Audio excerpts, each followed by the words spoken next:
मंडळी नमस्कार. शुक्रापासून बनणारे राजयोग आज आपण बघणार आहोत. शुक्रापासून मालव्य योग तयार होतो. शुक्र जेव्हा कुंडलीच्या केंद्रस्थानात असतो तेव्हा व्यक्ती सधन असते. भौतिक सुखे व्यक्तीला हात जोडून उभे असतात व्यक्तीसमोर.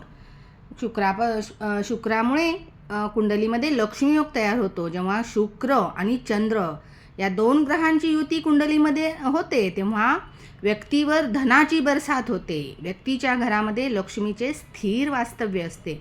यालाच लक्ष्मीयोग असे म्हटले जाते. शुक्र आणि बुध यांची युती जेव्हा कुंडलीमध्ये असते तेव्हा व्यक्तीची वाणी अतिशय मधुर असते. व्यक्तीमध्ये कमालीचे आकर्षण असते. व्यक्ती कला किंवा संगीत क्षेत्राशी संबंधित असू शकते. शुक्र आणि राहू यांच्या योगामुळे व्यक्ती ग्लॅमरस दुनियेमध्ये नाव कमावते.